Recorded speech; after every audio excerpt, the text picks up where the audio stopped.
this? We're working on linear equations. What's this mess? This is just terrifying.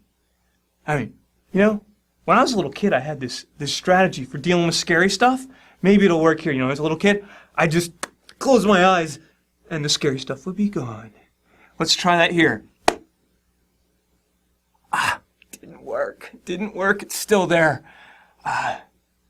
You know, I've got an algebra strategy that works just like this.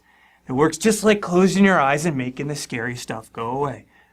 Here's how it works. This is scary. This is scary. The square root of r plus 7 thing, just terrifying. We're going to make it go away. We're going to say x equals the square root of r plus 7. All right? And then we're going to put in x everywhere we see this square root of r plus 7. And then our equation just becomes 3x minus 17 equals 3 minus x. Poof. The scary stuff is gone. Just like that. We use a nice little substitution here to substitute for the scary stuff, and we turn the scary equation into this harmless little linear equation. We add x to both sides, we add 17 to both sides, we get 4x equals 20, so x equals 5. And then we write down 5 and we're wrong. Because the problem doesn't ask us to find x, it asks us to find r. But we have found that x is 5, so we've taken this terrifying equation, we put 5 in up here, and we have 5 equals the square root of r plus 7. That's a lot less scary than this. From here I can say, hey, wait a second, square root of r plus 7 is 5. Well, let's see. That must mean that r plus 7 is 25. Because we know that the number whose square root is 5 is 25, because you square 5, you get 25. So r plus 7 must have been 25 in order to make this equation true. And we just subtract 7 from both sides, and we get r equals 18. Now, maybe that seemed a little shady to you. We should test it. We can always check our work on equations by sticking the numbers back into the equation. So let's see what happens here. We have r equals 18. We put that in here. We have 18 plus 7 is 25. Just like planned, the square root of 25 is 5. 5 times 3 is 15. 15 minus 17. We get negative 2 on this side. All right, let's see what we get on the other side. Square root of, put our 18 in. 18 plus 7 is 25. Square root of 25 is 5. 3 minus 5 is negative 2. It checks out, and we got that one right. Let's move on to the next problem. This one's at least, it's not nearly as scary as that last one. I mean, the only difference here is that little exponent. And it says to solve the equation. What does that mean? Oh yeah, it means basically the same thing as this.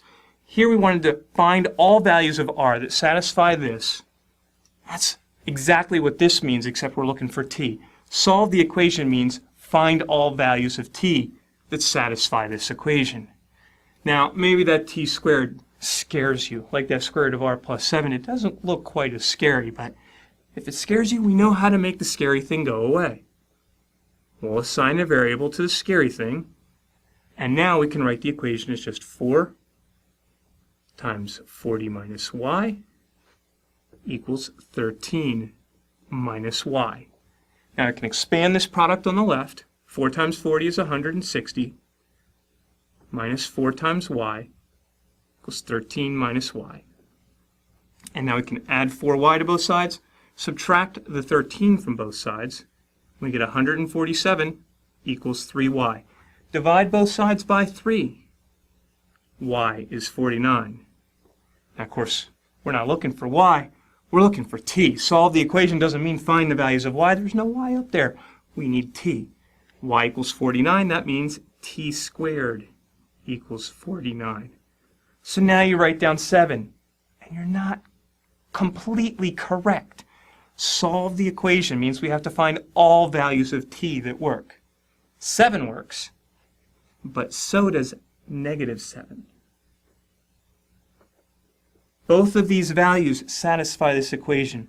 So whenever you see that a squared in an equation, you got to be thinking there may be 2 solutions out there. There are going to be 2 solutions to this equation.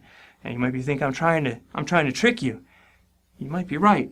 But you got to watch out for this. Whenever you have variable squared equals to a constant, you're going to have two solutions unless that constant's 0. You got a 0 sitting over there, you just got 0. But you got 49, I've got two solutions, 7 and negative 7. Of course, we can test that. Let's go ahead and test that.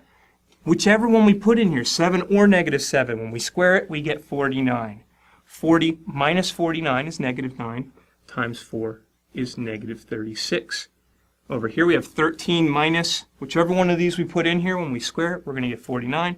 13 minus 49, once again, negative 36. Now, let's take a look at what this, solving this problem without this little kid, make the scary thing go away crutch sitting in the middle of the problem. We didn't need to use that.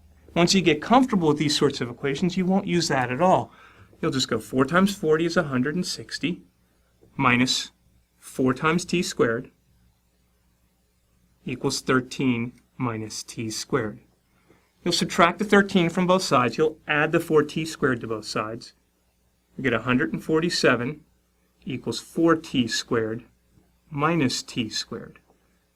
So that means 147, subtract t squared from 4t squared, you're going to be left with 3t squared. Divided by 3, we have 49 equals t squared. We have a square equals to a positive constant here. We know what that means. There are two solutions. T equals 7 and t equals negative 7 are both solutions to this equation. They're both solutions to this equation. We've solved the equation, and we're done.